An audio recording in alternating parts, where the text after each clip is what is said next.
నమస్కారం. అమరావతి న్యూస్ కి స్వాగతం. ఈనాటి వార్తా విశేషాలు. ప్రభుత్వ విద్య గురించి మాట్లాడితే ఏపీ గురించి మాట్లాడాలని అందరం కలిసికట్టుగా ఆంధ్ర మోడల్ ఆఫ్ ఎడ్యుకేషన్ సాకారం చేద్దామని మంత్రి నారా లోకేష్ పిలుపునిచ్చారు.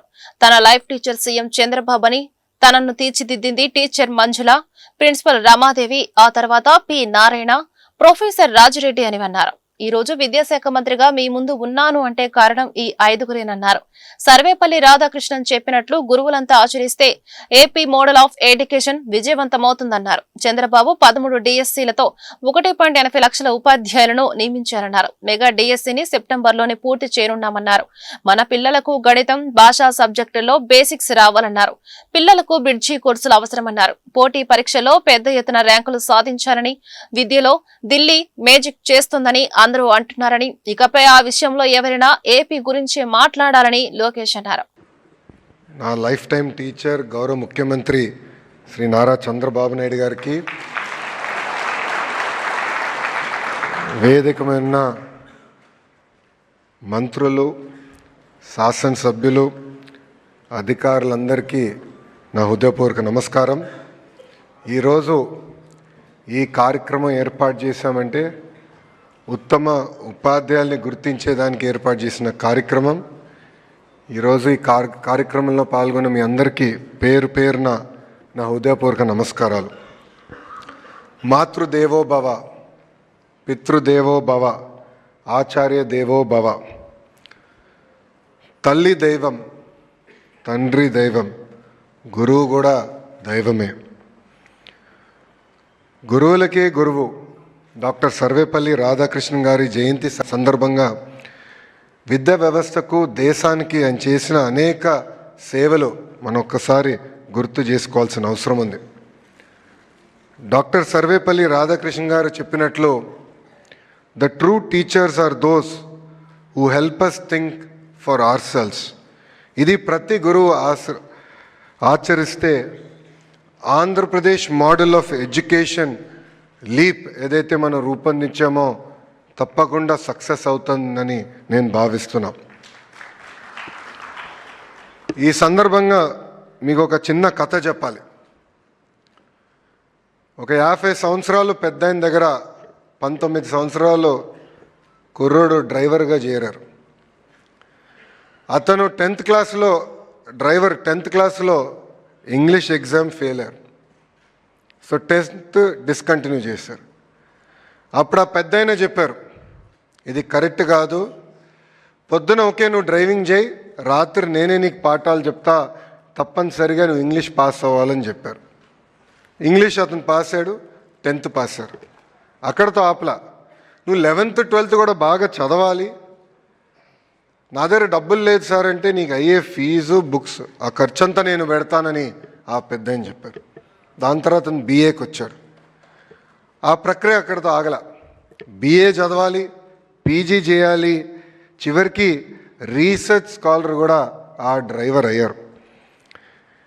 ఆ పెద్దాయన పేరే ఏపీజే అబ్దుల్ కలాం గారు. రాష్ట్రంలో యూరియా కొరత, రైతాంగ సమస్యలపై కూటమి ప్రభుత్వ వైఖరి నిరసిస్తూ వైసీపీ ఆందోళనకు సిద్దమైంది. అన్నదాత పోరు పేరిట ఈ నెల 9న రాష్ట్ర వ్యాప్తంగా అన్ని ఆర్డీఓ కార్యాలయాల ఎదుట శాంతియుత నిరసనలు చేపట్టనున్నట్లు ప్రకటించింది. ఈ నేపథ్యంలోనే ఈ నెల 9న తలపెట్టిన అన్నదాత పోరును విజయవంతం చేయాలని పార్టీ శ్రేణులకు పార్టీ రాష్ట్ర కోఆర్డినేటర్ సజ్జల రామకృష్ణారెడ్డి పిలుపునిచ్చారు. ఈ కార్యక్రమానికి సంబంధించిన పోస్టుని పార్టీ రాష్ట్ర కోఆర్డినేటర్ సజ్జల రామకృష్ణారెడ్డి పలువురు ముఖ్య నేతలతో కలిసి నేడు విడుదల చేశారు. ఈ సందర్భంగా ఆయన మాట్లాడుతూ కూటమి ప్రభుత్వం అధికారంలోకి వచ్చిన 15 నెలల్లో రైతులను పూర్తిగా గాలి కొదిలేసిందని తీవ్రంగా విమర్శించారు. జగన్ హయాంలో రైతులకు అందించిన ప్రయోజనాలను ఈ ప్రభుత్వం విధ్వంసం చేసిందని ఆరోపించారు. ఇమ్మీడియట్ ఏం చేయగలమనేది చూసేవాళ్ళు, ఎంత చేయగలమనేది తర్వాత, ముందు ఫస్ట్ ఎస్ ఉన్నాం మేమున్నామనే భరోసా ఇవ్వాలి. తీసి మార్కెట్ ఇంటర్వెన్షన్కి అదే పనిగా సపరేట్ నిధి పెట్టి 3000 కోట్లు ఎప్పుడు అవసరమైనా గవర్నమెంట్ వెళ్ళి ముందు కొంత ప్రొక్యూర్మెంట్ స్టార్ట్ చేసి ప్రైవేట్ వాళ్ళు కూడా దిగేట్టు మోటివేట్ చేయడం, ఎంకరేజ్ చేయడం చేసేది. లేదా ప్రైవేట్ వాళ్ళతో కూర్చోబెట్టి మాట్లాడేది. జగన్మోహన్ రెడ్డి గారు స్వయంగా కూర్చొని మాట్లాడేవాళ్ళు. అది ఆ రోజు జరిగింది. ఈయనకు తీరిక ఎక్కడుంది? ఈయనకు కమిషన్ల రాజ్యం, ఏ రూట్లో క్రైసిస్ వస్తే ఆదాయం పెరుగుతుంది, సంక్షోభం వస్తే ఆదాయం పెరుగుతుంది. కాబట్టి సంక్షోభం క్రియేట్ చేసైనా ఆదాయం ఎట్లా పెంచుకోవాలా, తనకు తన వెనకబడి ఉండే వాళ్లకు, మాఫియా ముఠాకు ఈ తెలుగుదేశం పార్టీ అని పిలువబడే వాళ్ళందరికీ ఎవరైతే ఉన్నారో ఇలాంటి వాళ్ళందరూ కలిసే దోపిడీ ముఠా తయారైపోయిన ఆ పొలిటికల్ పార్టీ పేరుతో తయారైన ఆ పార్టీ కార్యకర్తల నాయకులు లేదా వాళ్ళు సెంట్రలైజ్డ్ వాళ్ళు ఎట్లా బాగుపడాలి తను కోటరీ వీటి మీద దృష్టి తప్ప ఈ 4 ఏళ్లలో దీపం ఉండగానే ఇల్లు ఎట్లా దిద్దుకోవాలా అనే దీంతో ఉన్నారు తప్ప రాష్ట్రం గురించి పట్టించుకోవడంలో వచ్చిన పరిస్థితిని ఛాలెంజ్ చేస్తూ ఒక ప్రెజర్ తీసుకురావడానికి శాంతియుతంగా డెమోక్రటిక్గా చేసే ర్యాలీలో మొత్తం అందరూ పాల్గొనాలి. వైఎస్ఆర్సీపీ శ్రేణులు పాల్గొంటాయి, దాంతోపాటు రైతులు, అలాగే రైతు సంక్షేమం కోరుకునే అన్ని శక్తులు, వ్యక్తులు, సంస్థలు కూడా కలిసి రావాలని కోరుతున్నాం. ఆ విధంగా ప్రెజర్ తెచ్చి మెడలోంచితే తప్ప ఈ ప్రభుత్వం కొంతలో కొంత అయినా ఈ సమస్యలు పరిష్కరించడానికి ముఖ్యంగా ఇప్పుడున్న ఈ 2-3 సమస్యలు యూరియాకు సంబంధించి బ్లాక్ మార్కెటింగ్ ఆపి అందుబాటులోకి తీసుకురావడం, వాటి ఎంఆర్పీ రేట్లకు మాత్రమే దాన్ని అమ్మేట్టు చూడడం, అలాగే మిగిలిన మద్దతు ధరలకు సంబంధించి అది వెంటనే జోక్యం చేసుకొని రైతులను ఆదుకునే ప్రయత్నం చేయడం, అలాగే పే చేయాల్సినవి ఏది ఇన్పుట్ సబ్సిడీ డ్యూస్ ఉన్నవి చేసి క్రాప్ ఇన్సూరెన్స్ కూడా ఇప్పటికీ ఇది కాలేదు, దాని గురించి వెంటనే అమలు చేసే దిశగా అడుగులు వేయాలి. రకంగా ప్రెజర్ తీసుకురావడానికి జరిగే ఈ ర్యాలీలు అలాగే మెమరాండం ఇచ్చే కార్యక్రమాల్లో అందరూ పాల్గొనాల్సిందిగా పిలుపునిస్తున్నాం. Thank you. ఇప్పుడు పోస్టర్ లాంచ్ చేస్తున్నాం. వైఎస్ఆర్ కాంగ్రెస్ పార్టీ సీనియర్ నేత ఎంపీ మిథున్ రెడ్డికి కోర్టులో కాస్త ఊరట దక్కింది. ఏపీ లిక్కర్ స్కామ్ కేసులో అరెస్టై రాజమండ్రి సెంట్రల్ జైల్లో రిమాండ్లో ఉన్న మిథున్ రెడ్డికి మధ్యంతర బెయిల్ మంజూరు చేసింది విజయవాడలోని ఏసీబీ ప్రత్యేక న్యాయస్థానం. ఉపరాష్ట్రపతి ఎన్నికల్లో ఓటు వేయడానికి ఎంపీ మిథున్ రెడ్డి మధ్యంతరం బెయిల్ ఇచ్చింది ఏసీబీ కోర్టు. ఇదే సమయంలో 50,000 రూపాయల పూచీకత్తుతో 2 షూరిటీలు సమర్పించాలని ఆదేశించింది. ఇక ఈ నెల 11వ తేదీన సాయంత్రం 5 గంటలలోపు రాజమండ్రి సెంట్రల్ జైల్లో మళ్లీ సరెండర్ కావాలని షరతులు పెట్టింది ఏసీబీ ప్రత్యేక న్యాయస్థానం. కాగా ఏపీ లిక్కర్ స్కామ్ కేసులో A4 గా ఉన్నారు ఎంపీ మిథున్ రెడ్డి. జూలై 20వ తేదీ నుంచి రాజమండ్రి సెంట్రల్ జైల్లో రిమాండ్ ఖైదీగా ఉన్నారు. అయితే ఓవైపు మధ్యంతర బెయిల్ కోసం ప్రయత్నం చేస్తూనే ఇంకోవైపు రెగ్యులర్ బెయిల్ కోసం కూడా ప్రయత్నాలు సాగిస్తున్నారు ఎంపీ మిథున్ రెడ్డి. అయితే ఉపరాష్ట్రపతి ఎన్నికల నేపథ్యంలో మధ్యంతర బెయిల్ మంజూరు చేసిన ఏసీబీ కోర్టు 11న మళ్లీ సరెండర్ కావాలని ఆదేశించింది. ఇక మధ్యంతర బెయిల్ మంజూరు కావడంతో ఈ రోజు సాయంత్రంలోగా రాజమండ్రి సెంట్రల్ జైలు నుంచి మిథున్ రెడ్డి విడుదలయ్యే అవకాశం ఉంది. వైఎస్ఆర్ కాంగ్రెస్ పార్టీ సీనియర్ నేత తాడిపత్రి మాజీ ఎమ్మెల్యే కేతిరెడ్డి ఎట్టకేలకు తాడిపత్రిలో అడుగుపెట్టాడు.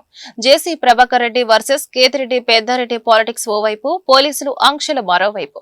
ఇలా కేతిరెడ్డి తాడిపత్రిలో అడుగు పెట్టడానికి అడ్డంకిగా మారాయి. అయితే దీనిపై న్యాయ పోరాటానికి దిగిన కేతిరెడ్డి హైకోర్టు, సుప్రీంకోర్టును ఆశ్రయించారు. చివరకు సుప్రీంకోర్టు ఆదేశాలతో ఈ రోజు తాడిపత్రి పట్టణంలోని తన సొంత ఇంటికి చేరుకున్నారు కేతిరెడ్డి పెద్దారెడ్డి. ఈ పరిణామంతో సుమారు 15 నెలల తర్వాత కేతిరెడ్డి తన సొంత ఇంటికి చేరుకున్నట్లయింది. గత ఎన్నికల సమయంలో జరిగిన ఘర్షణల కారణంగా పట్టణానికి దూరంగా ఉంటూ వస్తున్నారు పెద్దారెడ్డి. ఇటీవల సుప్రీంకోర్టు ఆదేశాలు ఇవ్వడంతో భారీ బందోబస్తు నడుమ తాడిపత్రి పట్టణంలోకి ఎంట్రీ ఇచ్చారు.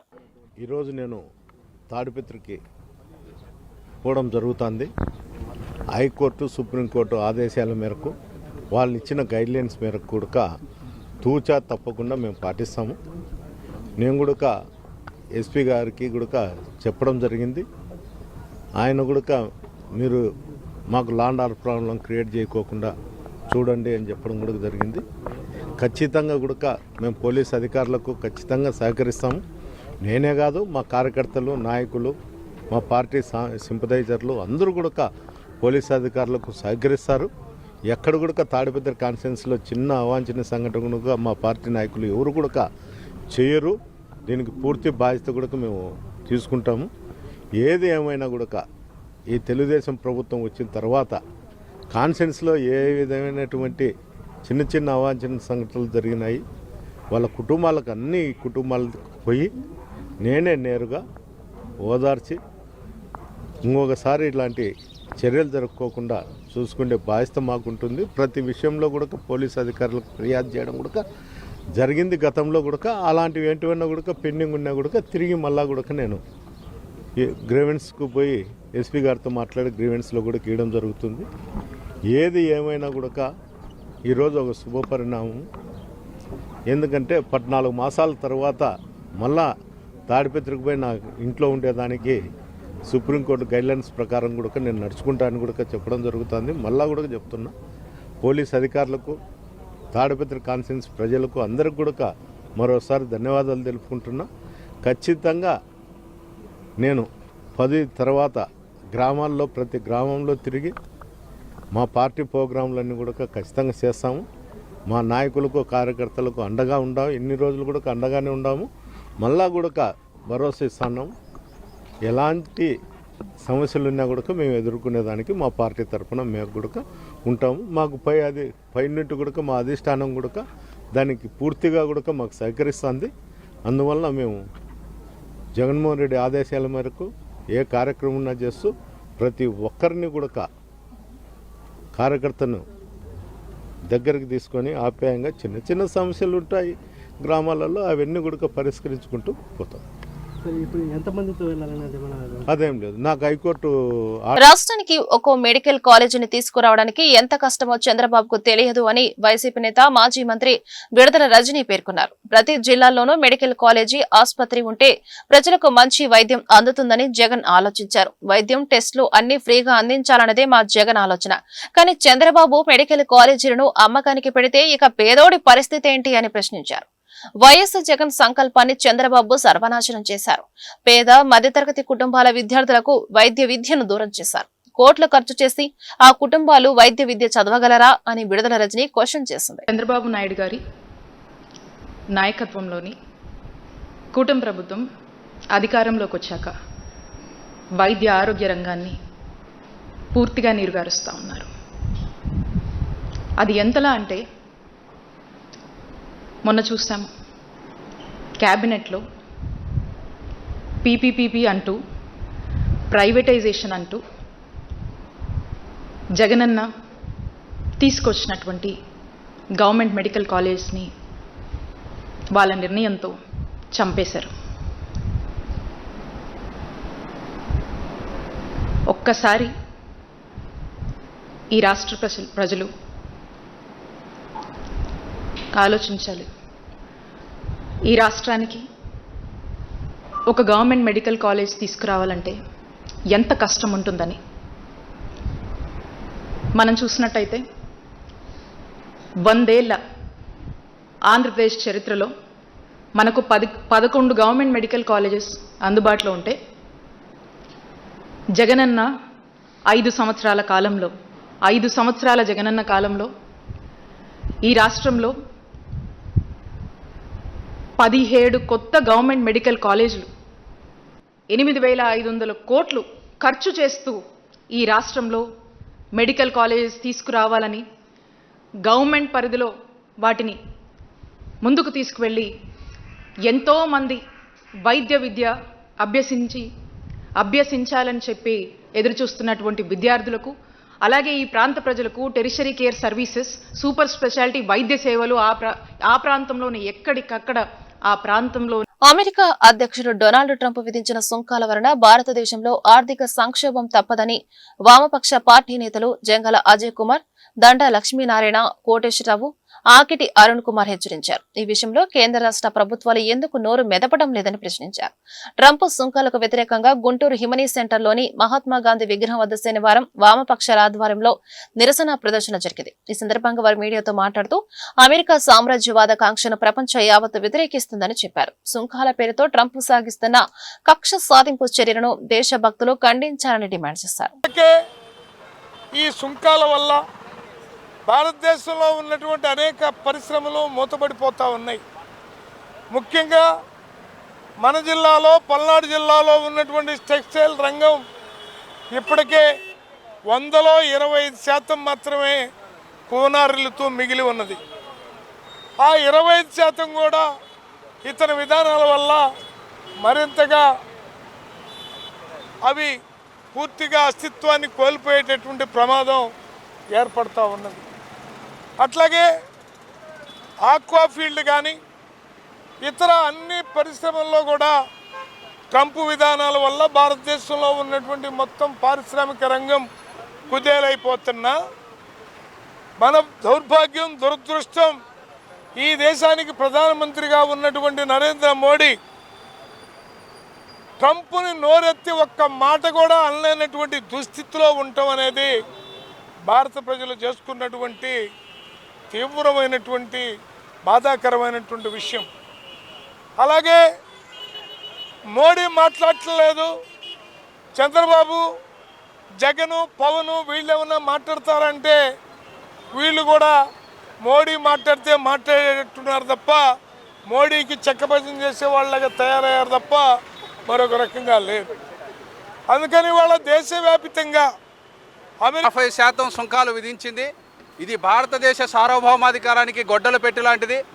ఈరోజు భారతదేశంలో ముఖ్యంగా మన ఆంధ్రప్రదేశ్లో ఆక్వా రంగం కుదేలవుతున్న పరిస్థితి ఉంది. కాబట్టి ఈరోజు తక్షణమే ఈ 50% టారిఫ్లను తగ్గించి భారతదేశంలో ఉన్న వ్యవసాయ రంగాన్ని కాపాడాలని చెప్పేసి ఈరోజు కేంద్ర ప్రభుత్వాన్ని డిమాండ్ చేస్తున్నాం. రాష్ట్రంలోని టీడీపీ, వైసీపీ, బీజేపీ, జనసేన పార్టీలు కనీసం ట్రంప్ విధానాల వల్ల జరుగుతున్న నష్టాలను కూడా ప్రజలకు చెప్పకుండా దాచి ఈరోజు మోడీకి భజన చేస్తున్నారు. ఇది రాష్ట్రానికి ద్రోహం చేసినట్టే. ఓ పక్క బీజేపీ మేము దేశభక్తులు అని చెప్తూనే ఈరోజు దేశానికి నష్టం కలిగిస్తున్నాం మాట్లాడకపోవటం అంటే అది చాలా అన్యాయం.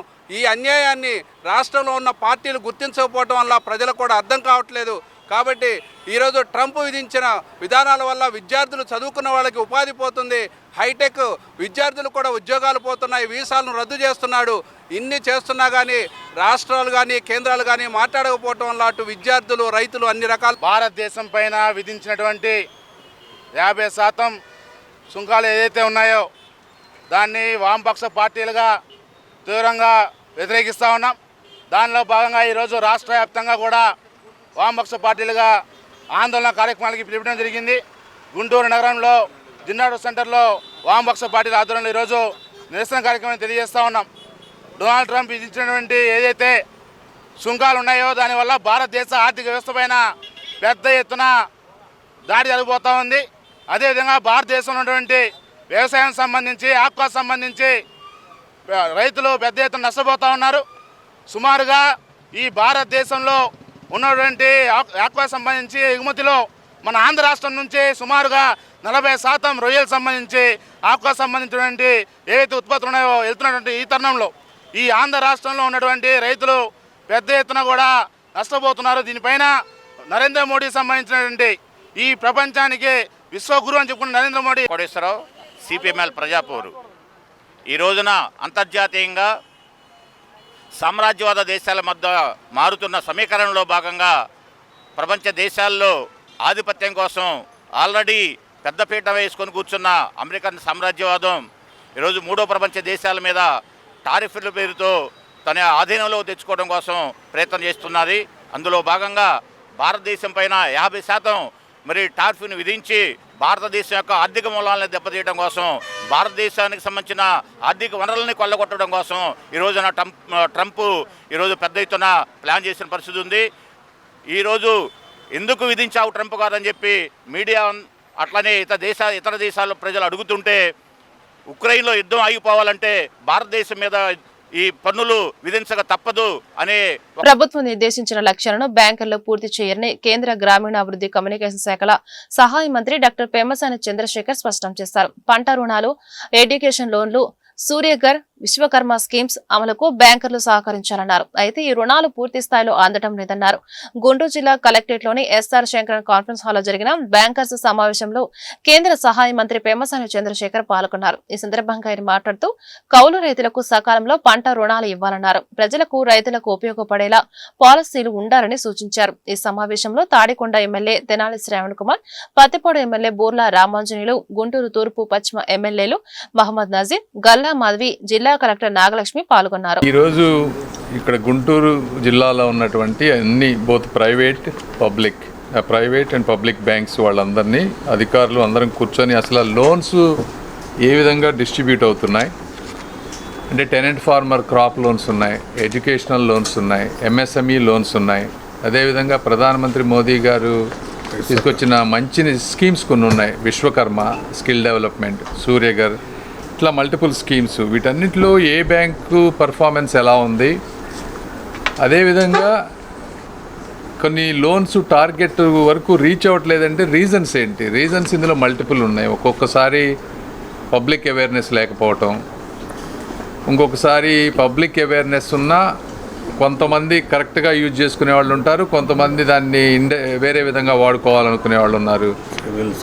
సివిల్ స్కోర్ కానీ అదేవిధంగా బ్యాంక్స్కి టెక్నాలజీ పరంగా వాళ్ళకు వచ్చే అప్లికేషన్స్, వాళ్ళకు వచ్చేటువంటి డేటా సింకింగ్, ఇవన్నీ ఏమేమి ఇష్యూస్ ఉన్నాయని 1 by 1 అన్నీ రివ్యూ చేసుకున్నాం. ఇందులో ఇప్పుడు సపోజ్ క్రాప్ లోన్స్ చూస్తే ఈ ఏరియాలో ఫస్ట్ క్వార్టర్లో ఓన్లీ 22.67% ఇవ్వగలిగారు వీళ్ళు. ఎందుకు ఇవ్వలేకపోతున్నారు? ఎడ్యుకేషన్ లోన్స్ వస్తే కొన్ని బ్యాంక్స్లో అయితే 8.2% ఉంది. ఇట్లా డిఫరెంట్ ప్రాబ్లమ్స్ ఉన్నాయి మనకి. కొంతమంది కౌలు రైతుల దగ్గరికి వచ్చేటప్పటికి మెయిన్ ఓనర్స్ లోన్ తీసుకున్నారు కాబట్టి ఇవ్వలేమన్నారు. కానీ డేటా తీసుకుంటే దాదాపుగా 21,000 ఇవన్నీ కార్డ్స్ ఉన్న వాళ్ళు కూడా, కౌలు రైతులు కార్డ్స్ ఉన్నా కూడా వాళ్ళకి కూడా లోన్లు అవ్వలేదు. సో వాళ్ళకి ఎందుకు అవ్వట్లేదు? ఇవన్నీ మేము డిస్కస్ చేసాం ఈ రోజున.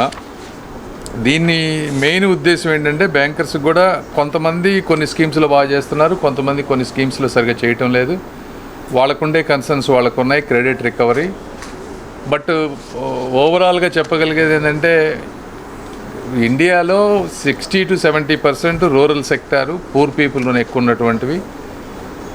గౌరవ ప్రధానమంత్రి గారు కానీ ముఖ్యమంత్రి గారు కానీ కొన్ని స్కీమ్స్ పెట్టారంటే అవి ఎన్నో ఆలోచించి బాటమ్ అప్ని పైకి తీసుకొచ్చే విధంగా, బాటమ్ పీపుల్ని పైకి తీసుకొచ్చే విధంగా పెట్టినటువంటి స్కీమ్స్ని ఇవి ఇంప్లిమెంటేషన్ కరెక్ట్గా అవ్వకపోవటం వల్ల ఫెయిల్ అవ్వకూడదు అనేటువంటి ముఖ్య ఉద్దేశం.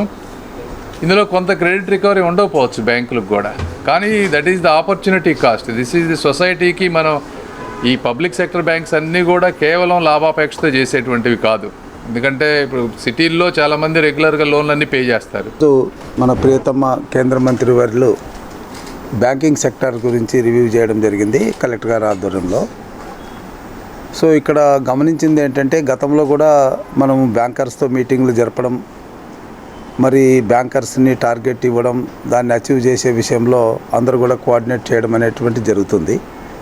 అయితే ఇప్పుడు స్పష్టంగా చెప్పాల్సి వచ్చేది ఏంటంటే మనం సూపర్ 6 కార్యక్రమాల ద్వారా ప్రభుత్వం ప్రతి ఇంటికి కనీసం 50 నుంచి 1,00,000 రూపాయలు సహాయ సహకారం అందిస్తుంది, క్యాష్ రూపంలో, డీబీటీ రూపంలో.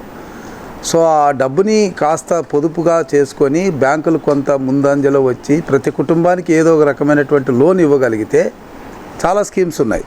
కేంద్ర ప్రభుత్వం ఇచ్చినటువంటి స్కీమ్స్ ఉన్నాయి, ఇండివిజువల్గా బెనిఫిట్ అయ్యేటటువంటి స్కీమ్స్, అదేవిధంగా రాష్ట్ర ప్రభుత్వం ఇచ్చేటటువంటి స్కీమ్స్ కూడా ఉన్నాయి. ఈ స్కీములతో కొంత అనుసంధానం చేసుకుంటే లైక్ విశ్వకర్మ ఇట్లాంటి స్కీముల్లో ప్రతి కుటుంబాన్ని కూడా చంద్రబాబు నాయుడు గారు ఏదైతే 2047 విజన్లో పెట్టుకున్నారో ప్రతి కుటుంబం నుంచి ఒక ఎంటర్‌ప్రెన్యూర్ రావాలని మంత్రివర్యులు డాక్టర్ పెమ్మసాని చంద్రశేఖర్ గారి ఆధ్వర్యంలో బ్యాంకులు వాళ్ళ పనితీరు ప్రజలకు ఏ రకంగా ఉపయోగపడుతున్నాయి అనే అంశాల మీద రివ్యూ చేయడం జరిగింది. చాలా విషయాల్లో బ్యాంకుల పాత్ర లేకుండా సమాజం ముందుకు వెళ్ళదు. అందులో భాగంగా ప్రభుత్వం అనేక పథకాలు తీసుకురావడం జరుగుతుంది, బ్యాంకులు కూడా కొన్ని స్కీమ్స్ తీసుకురావడం జరిగింది. వీటిలో ముఖ్యంగా వ్యవసాయానికి సంబంధించి, వ్యవసాయ అనుబంధానికి పశుపోషణ కానీ ఇతర రంగాలకు సంబంధించిన అంశాలన్నింటిని కూడా ప్రయారిటీ సెక్టర్గా పెట్టుకొని రివ్యూ చేయడం జరిగింది.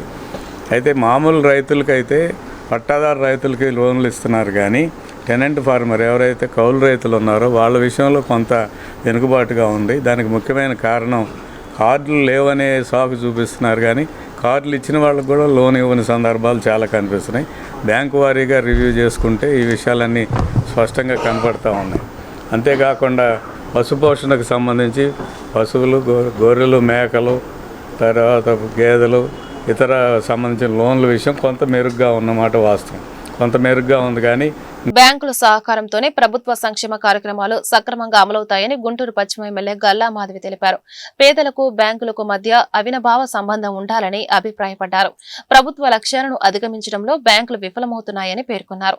బ్యాంకర్ల మీటింగ్ అనంతరం ఎమ్మెల్యే గల్లా మాధవి మీడియాతో మాట్లాడారు. బ్యాంకర్లకు ప్రజలకు మధ్య ఉన్నటువంటి చిన్న గ్యాప్స్ ను పరిష్కరించేందుకు ఈ సమావేశం నిర్వహించామన్నారు. ఈ రోజు కేంద్ర మంత్రివర్యులు పెమ్మసాని చంద్రశేఖర్ గారి ఆధ్వర్యంలో, కలెక్టర్ గారి ఆధ్వర్యంలో, అందరు ఎమ్మెల్యేస్ ఆధ్వర్యంలో బ్యాంకర్స్ అందరితో కూడా ఒక మీటింగ్ ఏర్పాటు చేసుకోవడం జరిగింది. అయితే ఈరోజు ప్రభుత్వం అందిస్తున్న సంక్షేమ పథకాల దృష్ట్యా ఇటు పేదవాడికి అటు ఒక బ్యాంకర్కి ఒక అవినాభావ సంబంధం ఏర్పడిందన్నది అందరికీ తెలిసిన విషయమే. ప్రతి ఒక్క పేదవాడు ఈరోజు బ్యాంక్కి వెళ్ళి ఆ యొక్క పథకాలని వాళ్ళు అందిపుచ్చుకోవాలి అని అంటే బ్యాంకుల సహకారం ఎంతైనా ఉంది అన్నది మనందరికీ తెలిసిన విషయమే. అయితే ఈ క్రమంలో అనేక గ్యాప్స్ని ఈరోజు చూస్తూ వస్తూ ఉన్నాము. ఇటు బ్యాంకర్స్ తరపున కొన్ని ప్రాబ్లమ్స్ ఉంటే ఇటు లబ్ధిదారుల తరపున కొన్ని ప్రాబ్లమ్స్ ఉంటున్నాయి. ఈ యొక్క గ్యాప్ని ఫిల్ చేసే ఒక ప్రయత్నంలో భాగంగా ఈ యొక్క రివ్యూ మీటింగ్ని ఈరోజు ఏర్పాటు చేసుకోవడం జరిగింది. ఇటు అచీవ్మెంట్స్, అటు టార్గెట్స్, ఇలా బ్యాంకర్స్ ఎన్నో టార్గెట్స్ పెట్టుకొని ప్రభుత్వం కొన్ని టార్గెట్స్ ఇస్తున్నప్పటికీ కూడా ఆ టార్గెట్స్ని రీచ్ అవ్వని పరిస్థితి బ్యాంక్స్ మనకు కనపడతా ఉన్నాయి. అదేవిధంగా లబ్ధిదారులకి కొంత అవగాహన లోపం వల్ల కూడా వాళ్ళ ఎలిజిబిలిటీస్ కానివ్వండి, ఏ స్కీములు మనకి గవర్నమెంట్ అందిస్తుంది అన్న అవగాహన రాహిత్యం వల్ల కూడా ఈ యొక్క అవకాశాన్ని అందిపుచ్చుకోలేని పరిస్థితి కూడా కనిపిస్తుంది. మరొక విషయంగా ఇందాక మంత్రివర్యులు చెప్పినట్టుగా అనేక కారణాల వల్ల వాళ్ళు ఈ లోన్లని రీపే చేయలేని పరిస్థితుల్లో ఇటు ప్రెషర్ ఎక్కువైపోయి కూడా వాళ్ళు ఎన్నో రకాలైన ఇబ్బందుల్ని ఎదుర్కోవాల్సి వస్తుంది. వాటన్నిటినీ కూడా ఈరోజు ఇలాంటి రివ్యూ మీటింగ్స్ ద్వారా ఒక క్రమబద్ధీకరించి చక్కటి పరిష్కారంతో పేదవాడికి ప్రభుత్వం చేస్తున్న ఈ యొక్క కృషిని దృష్టిలో పెట్టుకొని ఇటు బ్యాంక్స్ వాళ్ళు, మాలాంటి ప్రజాప్రతినిధులు, అదేవిధంగా మంత్రివర్యులు అందరూ కూడా ఒక సహకారంతో అందరూ కలిసికట్టుగా ఈ యొక్క సమస్య మీద దృష్టి పెట్టి దాన్ని పరిష్కరించాల్సిన బాధ్యత మా అందరి మీద ఉంది. కాబట్టి ఈరోజు వీటి మీద ఒక నిర్ణయానికి వచ్చాము. రానున్న రోజుల్లో ఈ మీటింగ్స్ మరిన్ని ఏర్పాటు చేసుకొని గ్రౌండ్ లెవెల్, మైక్రో లెవెల్ రివ్యూస్తో and success oriented, solution oriented ప్రోగ్రామ్స్తో, ప్లాన్స్తో ముందుకు వెళ్ళాలి అని చెప్పి మేమందరం కూడా నిర్ణయించుకోవడం జరిగింది. ఏదేమైనప్పటికీ గవర్నమెంట్ అందిస్తున్న ఈ పథకాల్ని పేదవాడికి సక్రమంగా అందించడమే ఒక మా బాధ్యతగా మేము భావిస్తూ ఇది ముందుకు తీసుకెళ్లాలి. కూటమి ప్రభుత్వం ప్రతి కుటుంబం నుంచి ఒక వ్యాపారవేత్తను సిద్ధం చేస్తుందని గుంటూరు తూర్పు ఎమ్మెల్యే మహమ్మద్ నజీర్ తెలిపారు. ఔత్సాహిక పారిశ్రామికవేత్తలకు బ్యాంకులు సహకరించారని కోరారు. శనివారం గుంటూరు జిల్లా కలెక్టరేట్ లో జరిగిన బ్యాంకర్స్ మీటింగ్ అనంతరం ఎమ్మెల్యే మీడియాతో మాట్లాడారు. రాష్ట్ర ప్రభుత్వం యువ పారిశ్రామికవేత్తలకు అందించే అవకాశాలను సద్వినియోగం చేసుకుని బ్యాంకర్ల సహకారంతో ఉన్నతంగా ఎదగాలని ఆకాంక్షించారు.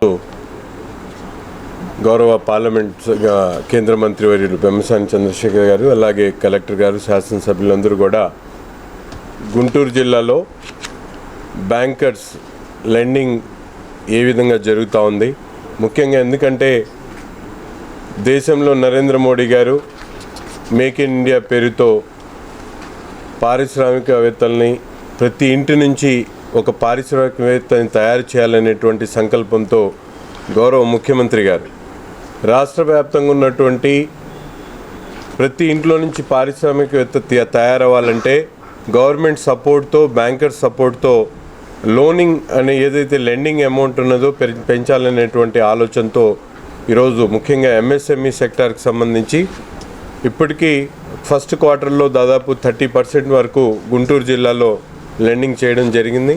కానీ ఇప్పటికీ అనేక మంది ఏదైతే నైపుణ్యం కలిగినటువంటి యువకులు చదువుకొని వ్యాపారంలో స్థిరపడాలనేటువంటి ఆలోచన కలిగినటువంటి ప్రతి ఒక్కరు కూడా ఒక భరోసా కల్పించేటువంటి కార్యక్రమాన్ని, ముఖ్యంగా గుంటూరు జిల్లాలో ఉన్నటువంటి యువత ఎవరైతే పారిశ్రామికవేత్తలుగా మారాలనుకుంటా ఉన్నారో వాళ్ళందరికీ కూడా ఒక ఆలోచన కలిగించేటువంటి విధంగా ఈరోజు గౌరవ కేంద్ర మంత్రివర్యులు పెమ్మసాని చంద్రశేఖర్ గారు ఈ ఇనిషియేట్ తీసుకొని బ్యాంకర్స్ని, అలాగే గౌరవ కలెక్టర్ గారు అందరికి కూడా ఒక అప్రోచ్ని కల్పించాలనే ఆలోచనతో ఈ సమావేశాన్ని రివ్యూని ఏర్పాటు చేసుకొని జిల్లాలో ఉన్నటువంటి ప్రతి ఒక్క యువకుడు కూడా ఈ అవకాశాన్ని సద్వినియోగం చేసుకొని తప్పకుండా ఉపాధి మార్గంలో ఒక నూతన ఉత్సాహంతో. అంబేద్కర్ ఆలోచన ఫౌండేషన్ న్యాయవాదుల 19వ రాష్ట్ర స్థాయి ఆత్మీయ సమావేశం గుంటూరులో జరిగింది. ఈ కార్యక్రమంలో అంబేద్కర్ ఐడియాలజీ కలిగిన న్యాయవాదులు రాష్ట్ర నలుమూల నుండి అత్యధికంగా ఈ కార్యక్రమంలో పాల్గొన్నారు. ఈ సందర్భంగా అంబేద్కర్ ఐడియాలజిస్ట్ ఫౌండేషన్ చైర్మన్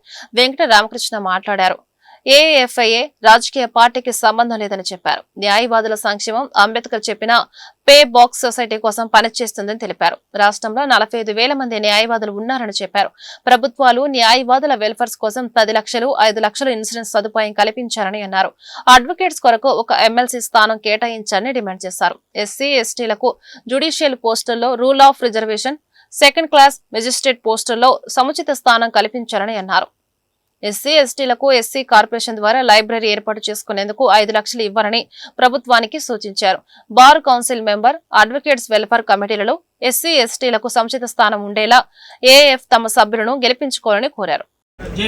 ఈరోజు సెప్టెంబర్ 6వ తారీఖు గుంటూరు గీతా రెసిడెన్సీలో అంబేద్కర్ ఆలోచన ఫౌండేషన్ ఆంధ్రప్రదేశ్ ఏఎఫ్ 19వ స్టేట్ మీటింగు మరి చాలా విజయవంతం చేశారు న్యాయవాద మిత్రులందరూ కూడా. ఏఎఫ్ క్యాడర్ అందరికీ పేరు పేరున జైబీం తెలియజేస్తూ ఈ యొక్క ఆత్మీయ సదస్సుకు ముఖ్య ఉద్దేశం ఏంటంటే డాక్టర్ బాబాసాహెబ్ అంబేద్కర్ ఆశించిన సమాజం కోసం న్యాయవాదుల పాత్ర చాలా అవసరం అనేది ఒక లక్ష్యంతో పనిచేస్తున్నాం గత 11 ఏళ్ళుగా.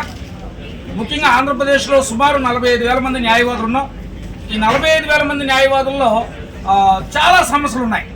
ఎందుకంటే ముఖ్యంగా అడ్వకేట్ వెల్ఫేర్ ఏదైతే ఉందో ఈరోజు మినిమం 15 లక్షల రూపాయలు అడ్వకేట్ వెల్ఫేర్ ఉండాలని ఏఎఫ్ ద్వారా మరి డిమాండ్ చేస్తున్నాం. గవర్నమెంట్ కూడా మ్యాచింగ్ రేట్ ఇవ్వాలని, అట్లాగే ప్రతి ఏటా ఇన్సూరెన్స్ ఉండాలి మినిమం 5 lakhs. అట్లాగే అడ్వకేట్ కమ్యూనిటీకి ఒక ఎమ్మెల్సీ కూడా కేటాయించాలని ఏఎఫ్ డిమాండ్ చేస్తుంది. ఎందుకంటే ఉపాధ్యాయుల ఎమ్మెల్సీ ఒకటి ఉంది, అడ్వకేట్ కూడా ఒక ఎమ్మెల్సీ ఉండాలని ఏఎఫ్ ద్వారా డిమాండ్ చేస్తున్నాం. మరి ముఖ్యంగా ప్రభుత్వాన్ని అడుగుతున్నాం, ఈ స్టేట్లో సుమారు 7,000 నుంచి 8,000 మంది ఎస్సీ ఎస్టీ న్యాయవాదులు ఉన్నాం. జ్యుడిషియల్లో చాలా నామినేట్ పోస్టులు ఉన్నాయి, హైకోర్టులో కానీ, జిల్లా కోర్టులో కానీ, కింద కోర్టులో కానీ, అంటే జీపీలు కానీ, స్టాండింగ్ కౌన్సిల్ కానీ, ఏపీపీలు కానీ. ఈ పోస్టులన్నీలో ఎస్సీ ఎస్టీ న్యాయవాదులకు తీరని అన్యాయం జరుగుతుంది. రూల్ ఆఫ్ రిజర్వేషన్ అమలు చేయాలని ఈ ఏఎఫ్ వేదిక ద్వారా డిమాండ్ చేస్తున్నాం గవర్నమెంట్ని. సెకండ్ క్లాస్ మేజిస్ట్రేట్ పోస్టులు చాలా ఖాళీగా ఉన్నాయి. అవి చాలా మంది ఏఎఫ్ సంబంధించిన ఎస్సీ ఎస్టీ న్యాయవాదులు చాలా మంది ఉన్నారు సీనియర్స్, వాళ్ళకి భర్తీ చేయాలని ప్రభుత్వాన్ని మరి డిమాండ్ చేస్తున్నాం వేదిక నుండి. అట్లాగే జూనియర్ అడ్వకేట్స్కి ప్రతి నెల స్టైఫండ్ ఇస్తున్నారు. ఈ స్టైఫండ్ కూడా మినిమం 10,000 ఇవ్వాలి. ఎందుకంటే ప్రాక్టీస్కి వచ్చినటువంటి జూనియర్ అడ్వకేట్లు మొదటి 3 సంవత్సరాలు కూడా ఏ విధమైన ఆదాయం ఉండదు. మరి పెళ్లి అయిపోయినట్లయితే వాళ్ళకి కుటుంబ పోషణ కూడా చాలా ఇబ్బంది కలుగుతుంది. అలాంటిది గవర్నమెంట్ మోరల్ గుంటూరు మిర్చి అడ్డు వద్ద జాతీయ రహదారిపై నిర్మించబోయే ఫ్లైఓవర్ పనులకు స్థానిక ఎమ్మెల్యే గల్లా మాధవితో కలిసి గ్రామీణ అభివృద్ధి కమ్యూనికేషన్ శాఖ కేంద్ర సహాయ మంత్రి డాక్టర్ పెమ్మసాని చంద్రశేఖర్ శనివారం పరిశీలించారు. ఈ సందర్భంగా వారు మీడియాతో మాట్లాడుతూ మిర్చి అడ్డు వద్దకు అధికంగా వచ్చే లారీల వల్ల ట్రాఫిక్ సమస్యలు ఎదురవుతున్నాయని 2023లో 30 కోట్ల బడ్జెట్ తో గత ప్రభుత్వంలోనే ఒక ఫ్లైఓవర్ కు మంజూరు అయిందన్నారు. 2 ఏళ్లు గడుస్తున్నా కనీస ప్రాథమిక వర్కులు కూడా ప్రారంభం కాలేదని తెలిపారు. కానీ ఇప్పుడు service roads, access roads form చేశారని, డ్రైన్ సమస్యలను పరిష్కరించారని అన్నారు. చిన్న చిన్న ఇబ్బందులు ఏవైతే ఉన్నాయో వాటిని అధికారులు పరిష్కరిస్తున్నారని చెప్పారు. రేపు జరగబోయే నిర్మాణానికి సంబంధించి భారీ వాహనాలు యూటర్న్ తీసుకోవడానికి అన్న ఎన్టీఆర్ విగ్రహం అడ్డొస్తుందని కొందరు అంటున్నారు. వాటి సమస్యను పరిష్కరించే విధంగా ఆ విగ్రహాన్ని కొంచెం వెనకకు జరపాలని ముందుగా మేమే ప్రతిపాదిస్తున్నామని చెప్పారు. శంకర్ విలాస్ వంతెన పనులతో సమానంగా ఈ వంతెన కూడా త్వరగా పూర్తి చేసేలా చర్యలు తీసుకుంటామని చెప్పారు. ఇప్పుడు ఇక్కడ ఈ మిర్చియాడ్ దగ్గర లారీలు ఇవన్నీ వచ్చి నేషనల్ హైవే అంతా ట్రాఫిక్ బ్లాక్ అవుతుందని 2023లో కదా, 23లోనే 30 కోట్ల రూపాయలతోటి ఇక్కడ ఓవర్ బ్రిడ్జ్ ఒకటి శాంక్షన్ అయింది ప్రీవియస్ గవర్నమెంట్ లోనే, నేషనల్ హైవే వాళ్ళ కింద. అయితే ఇప్పుడు దాదాపు కింద రేపు డిసెంబర్ కి 2 సంవత్సరాలు అవుతుంది.